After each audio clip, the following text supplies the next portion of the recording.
Hello. So I've had the sample copy Moon Tower sent to me one long pack, and as you can see, they've done their usual top-notch job on it. I'm very happy with that.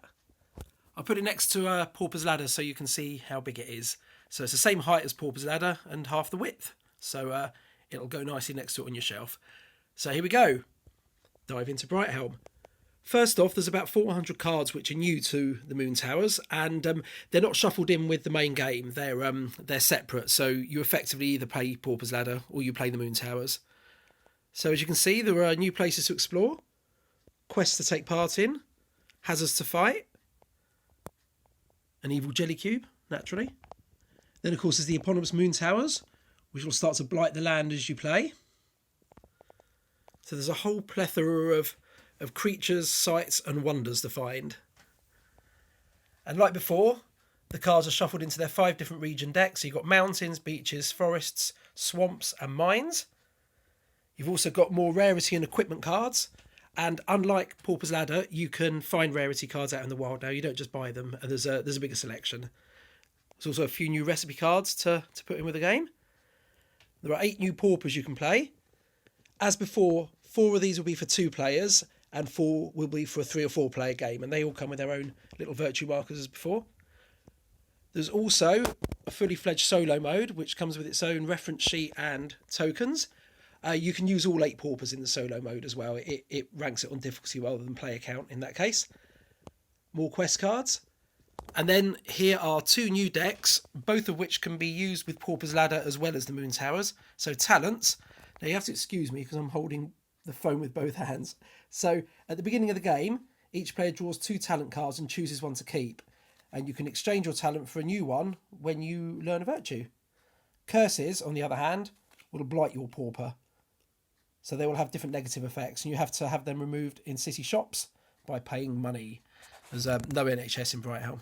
Although maybe if you win, that can be the first thing you establish as your position as ruler. So what else have we got? We've got a golden charm, which is a luckier version of the lucky charm. That's used for situations requiring luck when the stakes are a little higher. These here are crescents. Now these are connected to the Moon Towers, and it's a separate kind of currency. It runs alongside gems. These have different beneficial effects for your bird and pauper when you collect them. They're a little like the little secrets that you can find in Clank. They have a similar kind of role to that. This here is Moonweed. Certain Moon Towers will instruct you to place Moonweed on a region deck, in this case the beach. When it's on there, you can't draw cards from that deck. So until the Moon Tower that's producing the Moonweed is gone, that deck is out of bounds. There were also 14 new birds. I kind of went a bit crazy with these because, lockdown, lots of wingspan. So there were now loads more birds. And again, these can also be used in Pauper's Ladder and vice versa. All the birds are interchangeable.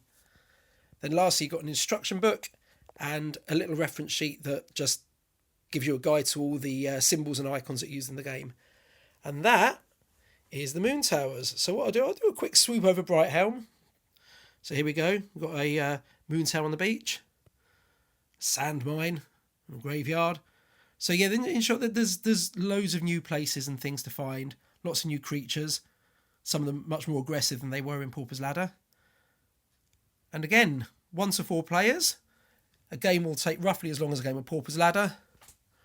And that, in a nutshell, is the Moon Towers. So we're still on track for a February-March release next year. Everything's kind of going to plan at the moment, and it's still available to pre-order with all the free gifts included. If you look behind, you can see there it is. There's Wingspan. Lovely. Anyway, I'll enjoy the rest of your day, and thanks for watching this. Bye.